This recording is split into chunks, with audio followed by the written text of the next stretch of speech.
भाऊ, कुछ समय पहले शरद पवार ने एक बात कही थी इसी प्रतिशोध की राजनीति के बारे में। ये आरोप भारतीय जनता पार्टी और मोदी शाह सरकार के बारे में कुछ ज्यादा ही दुरुपयोग किए जाते हैं। आजकल प्रतिशोध लिया जा रहा है, अलग अलग पार्टियों के नेताओं को, सरकारों को परेशान किया जा रहा है, सताया जा रहा है।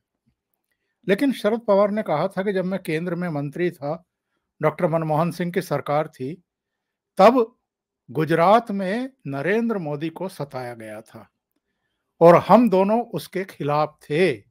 ये बात शरद पवार ने कही थी। यानी शरद पवार ये सीधे तौर पर मान रहे हैं कि जो केंद्र में कांग्रेस के नेतृत्व वाली सरकार थी, वो प्रतिशोध की राजनीति कर रही थी उस समय। नहीं, देखो, पवार की एक बात होती है, वो हमेशा मैं एक कहानी हमेशा सुनाता हूँ।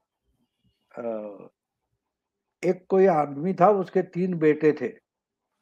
तो उसमें से बड़ा था, वो तो हरिश्चंद्र का अवतार था, कभी झूठ बोलता ही नहीं था, सिर्फ सच बोलता था।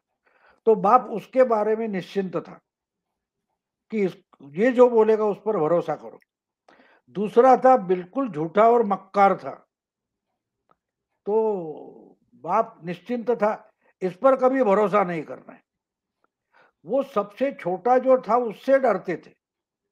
बाप जो था वो अपने तीसरे बेटे से बहुत डरता था, क्योंकि वो कभी कभी सच और कभी कभी झूठ बोलता था। तो उसका नाम शरद पवार था। अगर इस पर भरोसा करे कि आप सच बोल रहा है और कुछ कर बैठे और वो झूठ निकला तो हम फंस जाएंगे। अब ये बोल रहा है, ये झूठ मानकर चले और सच निकला तो भी नुकसान। तो शरद पवार इस प्रवृत्ति के है। वो आपको बहुत बारीकी से उनको समझना पड़ता है कि ये कब झूठ बोल रहे हैं, कब सच बोल रहे हैं। तो आपने जो जिक्र किया कि मनमोहन सरकार के समय मोदी को सताया गया, ये आज बोल रहे हैं। लेकिन यही शरद पवार बोलते हैं कि अरे मोदी सरकार आने तक ये ईडी क्या होता है हमको पता नहीं है। समझे? अब मोदी को सताया गया प्रतिशोध के बारे में, ये अगर पवार सच बोल रहे तो ईडी मालूम ही नहीं था, ये बिल्कुल झूठ है।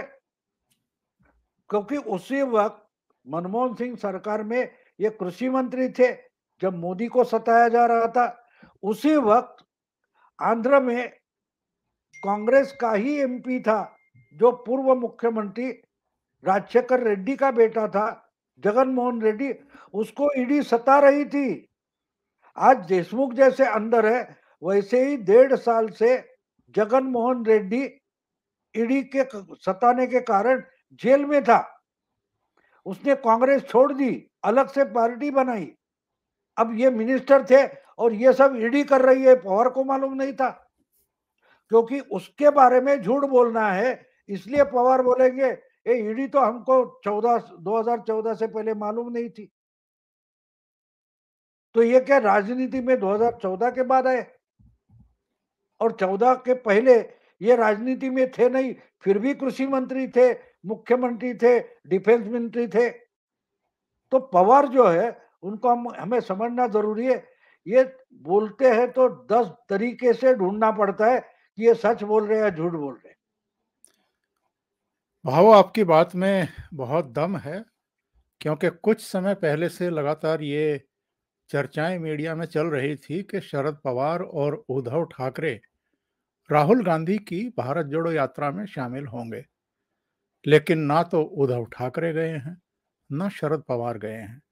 शरद पवार की तरफ से उनकी बेटी सुप्रिया सुले पहुंची हैं, जितेंद्र आव्हाड पहुंचे हैं, जयंत पाटिल पहुंचे हैं, और अब सुनते हैं कि आदित्य ठाकरे जा रहे हैं उद्धव ठाकरे की तरफ से।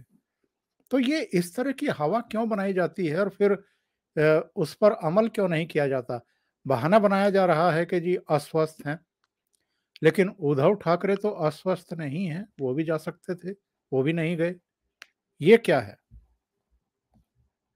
नहीं देखिए, अब ये इसका कॉन्ट्रैक्ट जिस इवेंट मैनेजमेंट को दिया है, कंपनी को दिया है राहुल गांधी ने, तो हमने यह भी सुना है कि इसमें उनके साथ कौन चलेंगे, ये भी इवेंट मैनेजमेंट कंपनी तय करती है कि किसके कंधे पर हाथ रखेंगे, कौन सी एक्ट्रेस वगैरह पहुंच जाएगी, कौन सा बच्चा आ जाएगा, वो बच्चा सवाल जवाब क्या करेगा, ये सब तय हुआ होता है, उसमें कोई बड़ी बात नहीं।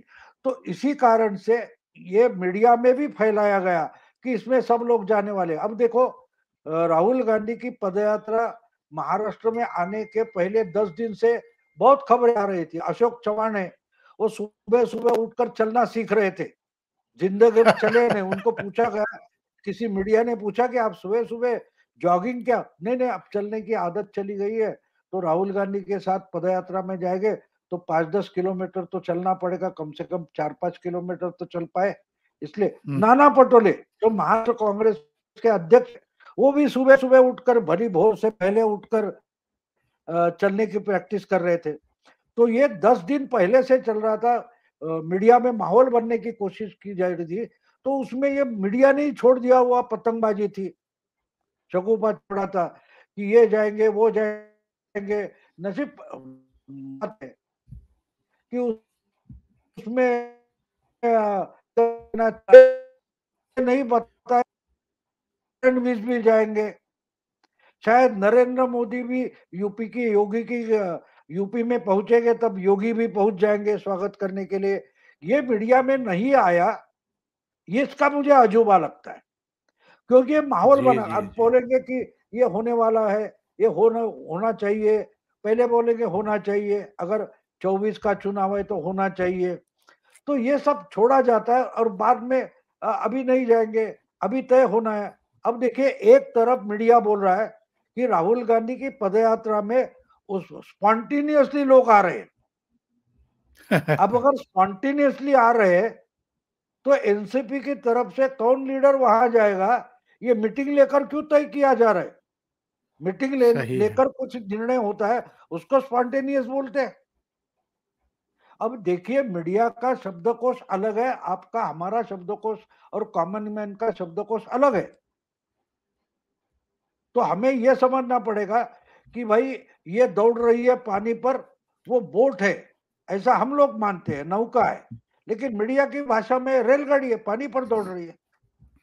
अब आप बोलेगा ना, पानी पर रेलगाड़ी कैसे दौड़ेगी? अरे, स्टीम इंजन तो पानी से चलता है ना, तो पानी पर ही दौड़ रही है, ऐसा भी आर्गुमेंट करेंगे। तो वो बात छोड़ो। देखो, एक बात होती है कि पवार भी जानते हैं, उद्धव ठाकरे भी जानते हैं कि वो अगर पहुंच जाए तो उससे राहुल गांधी का कद बढ़ता है। तो हमने हिस्सा बिल्कुल। लिया, लेकिन हमारे टॉप लीडर्स नहीं पहुंचे, ये भी सिग्नल जाना चाहिए।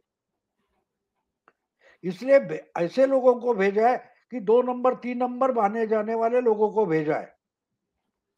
क्योंकि अब देखिए, जहां तुम्हारे कौन हो, प्रशांत भूषण, या बोलते ना हिंदी योगेंद्र में यादव। गाँव, जोगेंद्र यादव।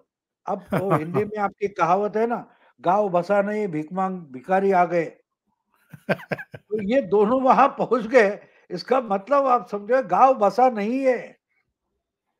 कहावत क्या है? गाँव बसा नहीं, भिखारी आ गए। ये तो शाहीन बाग में भी थे, बिल्कुल, हर ये जगह होते हैं। हर जगह होते हैं। शाहीन बाग में थे, किसान आंदोलन में थे, आम आदमी पार्टी में भी थे, जनपाल का जनलोकपाल में। तो ये ऐसे लोग जहां पहुंचते हैं, उनका हर्ष क्या होता है, वो पिछले 10 सालों में हम 2011-12 से लेकर आज तक देखते रहे कि राहुल गांधी के लिए ये सबसे बड़ा अपशकुन है कि वहां प्रशांत भूषण और योगेंद्र यादव पहुंच गए। भाऊ, बार बार लोग एक सवाल पूछ रहे हैं, हम उससे मैं आपसे पूछ ही लेता हूं। वो जानना चाह रहे हैं कि अजित पवार नॉट रीचेबल क्यों आ रहे हैं, चुप क्यों हैं? क्या कुछ बड़ा होने वाला है? बड़ा होने वाला है मालूम नहीं, लेकिन एक्चुअली शायद राहुल गांधी ने अपनी जिम्मेदारी उन पर सौंपी है। आपको मालूम है, लंबी छुट्टी पर जाने वाला और एक पॉलिटिशियन हमको मालूम है, उसका नाम है राहुल गांधी। अब जी। आज ही हम चर्चा कर रहे हैं, उस सुबह अजीत दादा पब्लिक के सामने आ गए, कैमरा के सामने आ गए, बोले मैं लंबी छुट्टी पर चला गया था। लेकिन लंबी छुट्टी पर जाने के बाद नॉट रीचेबल होना, ये खासियत राहुल गांधी की है। कोई बोलता है जी। इटाली गए, कोई बोलते हैं बैंकॉक गए, कोई और कई रोम को गए बोलते, अलग अलग बातें आती है, लेकिन वो कहाँ होते उसका पता नहीं होता। उनकी सिक्योरिटी भी उनके साथ नहीं होती। अजीत दादा भी, उनको स्पेशल सिक्योरिटी अपोजिशन लीडर है तो, लेकिन उनकी सिक्योरिटी की भी पता नहीं था कि अजीत दादा कहाँ गए। तो शायद अब मैं पदयात्रा कर रहा हूं तो किसी ना किसी को तो लंबी छुट्टी पर नॉट रीचेबल होना चाहिए।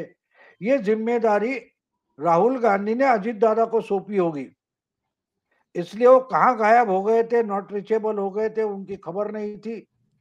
तो वो तो प्राइवेट पर्सन भी है। ऐसी उनकी बहना सुप्रिया सुले ने बताया कि ये जाती हो रही है एक इंसान की प्राइवेट जिंदगी में। अब मोदी जाकर बद्रीनाथ में किस गुम्फा में बैठ गए तो उस पर कैमरा लगाकर दिखाया गया, या कुछ बर्फीले एरिया से चल रहे तो वो दिखाया जाता है, तो वो प्राइवेट नहीं है। वो अपनी माँ से मिलने जाते हैं कि दूर 50 60 50 नहीं 500 यार्ड दूरी से कैमरा लगाकर वो अपनी माँ से क्या बोल रहे हैं वो खिड़की से भी दिखाया जाता है, तब उनकी प्राइवेसी भंग नहीं होती। तो ये जी। जी। मजाक बन गया है अजीत दादा। हाँ, अजीत दादा के बारे में ऐसा कहा जाता है कि वो बहुत डिस्टर्ब है। मैंने एक उसमें हिंदी वीडियो भी बनाया है कि पवार फैमिली में बहुत बड़ा सत्ता संघर्ष चल रहा है।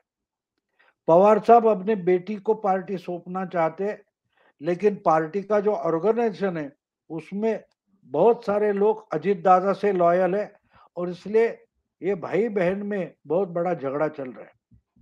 तो ओपनली कोई बोलेगा नहीं, लेकिन वो ही सच्चाई है। आप देखें कि शिविर में, जो शिरडी में उनका शिविर हो गया, वहां अजीत दादा एक दिन थे, लेकिन पवार खुद जाने वाले थे उस दिन। अजीत दादा लंबी छुट्टी पर चले गए। उस शिविर के बाद अब्दुल सत्तार नाम का मंत्री है, वो कुछ बोला तो उस पर से सुप्रिया सुले का इतना महिमा मंडन शुरू हो गया। पूरे महाराष्ट्र में 3 दिन आंदोलन चलते रहे, माफी मांगो, इस मिनिस्टर को हकाल दो, उसको निकाल दो, ये सब जोर शोर से मीडिया में चल रहा था। लेकिन संजय राउत ने वो सब क्लीन स्लेट कर दिया। संजय राउत की जमानत आ गई और सुप्रिया सुले का मामला गायब हो गया, और अजीत दादा तो नॉट रीचेबल रहे। लेकिन कुछ ना कुछ फैमिली के अंदर चल रहा है। भाऊ, दर्शक ये भी जानना चाहेंगे कि ये अस्पताल में भर्ती थे शरद पवार, हेलीकॉप्टर पकड़ करके मीटिंग लेने के लिए जाते हैं, फिर मीटिंग लेने के बाद वापस आकर के अस्पताल में भर्ती हो जाते हैं। ऐसी क्या इमरजेंसी थी?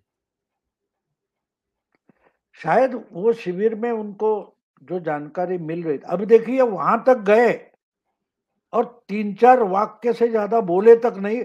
उनका लिखित भाषण दिलीप वलसे पाटिल ने पढ़कर बताया, तो उसके लिए वहां जाने की जरूरत नहीं थी। अस्पताल में बैठकर भी ऑनलाइन वो भाषण दे सकते थे। अरे 2.5 साल हमारे राज्य के मुख्यमंत्री तो लोगों से ऑनलाइन ही मिलते थे, तो इनको एक शिविर में जाने की जरूरत नहीं थी। लेकिन फिर भी गए, इसका मतलब ही कुछ है, और अजीत दादा तो निकल गए थे। तो ये समझने की बात जरूरी है कि इसका मतलब ही अंदरूनी मामला कुछ है। ये जो कोई बनियान की ऐड होती है ना, ये अंदर की बात है। तो वैसे कुछ अंदर की बात है जो हमारे सामने नहीं अभी आ रही है। भाऊ, आखिर में ये जरूर जानना चाहेंगे, शिंदे कहते हैं कटुता खत्म होनी चाहिए, देवेंद्र फडणवीस कहते हैं कटुता खत्म होनी चाहिए, अभी संजय राउत ने भी दोहरा दिया कटुता खत्म होनी चाहिए। होगी क्या और कैसे होगी? नहीं, जहां से शुरू हुई है वहीं से खत्म होगी ना। अब कटुता खत्म करनी है, ये संजय राउत पिता पुत्र के बीच में बैठकर बोलते हैं, और उद्धव ठाकरे और आदित्य ठाकरे जहर उगल रहे हैं। अब संजय राउत बोलते कि हाँ हाँ जाना चाहिए, भारत जोड़ो यात्रा अच्छी बात है, वो कोई ये नहीं है, भारत जोड़ने की अच्छी बात है, बीजेपी वालों ने भी उसका समर्थन करना चाहिए। अब रोज उठकर राहुल गांधी गाली दे रहा है बीजेपी को, प्रधानमंत्री को, और उसका स्वागत बीजेपी ने करना चाहिए। ऐसा जब संजय राउत बोलते तो उनका दिमाग ठिकाने पर है कि नहीं ये पता नहीं चलता। तो बात ये है कि कटुता खत्म वहां से होती है जहां से वो शुरू हुई है, जहां से शुरू हुई है। तालाब में पानी नहीं होगा तो अपने आप वो पाइप नहीं आएगा और अपने घर तक नहीं पहुंचेगा। आपने तो तालाब खोल कर रखा है और उससे रोज गाली गलौच ही चल रहा है ना। और जी। आप बीजेपी को इतनी जोर शोर से बड़ा इवेंट बनाकर गाली दे रहे हो, इसलिए तो योगेंद्र यादव वहां पहुंच गए, जो बोलते थे कि कांग्रेस को मर जाना चाहिए, वो कांग्रेस को जिंदा करने पहुंच गए। तो जो कटुता है उसकी मूर्ति ही प्रशांत भूषण या योगेंद्र यादव है, तो कटुता खत्म सही। कैसे होगी? और आखिरी सवाल पूछने से पहले एक दर्शक ने लिखा है कि करीब 3000 लोग इस समय लाइव देख रहे हैं, लेकिन लाइक का बटन 936 ने दबाया है। तो भाई ये जो हमारे दर्शक हैं एसपी, इन्हीं की बात मान लीजिए। सब लोग जितने भी देख रहे हैं वो लाइक बटन को पुश जरूर कर दीजिए। भाऊ, एक बात और कही जा रही है कि अभी अंधेरी में शिवसेना ठाकरे गुट जीता। अब संजय राउत बाहर आ गए। बीएमसी के चुनाव की भी दुंदुभी बजने वाली है, कुछ ही समय है बस। तो इसको बड़ा पॉजिटिव साइन माना जा रहा है उद्धव ठाकरे के लिए। आप सहमत हैं क्या इससे? नहीं, बिल्कुल सहमत नहीं हूँ। देखो, मैं सुबह जॉगिंग वगैरह करने वाला नहीं हूँ, लेकिन मैं ही दौड़ता हूँ 2 घंटे में, आधा किलोमीटर दौड़ता हूँ, मैं भी जीत गया, क्योंकि दूसरा कोई था ही नहीं। तो इसको अगर जीतना बोलते हो तो अच्छी साइन है, वो उस पर निर्भर रहे, कोई बात नहीं। क्योंकि जब असली दौड़ने वाला आता है तब जाके आप जो जो कोई सुन रहा है, तो मैं बोलूंगा कि सी वोटर सर्वे आया है, उसमें राहुल गांधी की लोकप्रियता बढ़ी वगैरह कहा गया, लेकिन यशवंत देशमुख जो है सर्वे करने वाले, उन्होंने उसका बढ़िया खुलासा किया है। जब हम सिर्फ राहुल गांधी की लोकप्रियता बोलते हैं, उसके बाद उनको अगर 56% वोट मिलता है, और यानी कभी जनवरी 19 में था और आज की तारीख में वो 52% है, तो वो उनकी बात करते तब होता है। जब हम मोदी और राहुल गांधी बोलते हैं तो फर्क पड़ जाता है।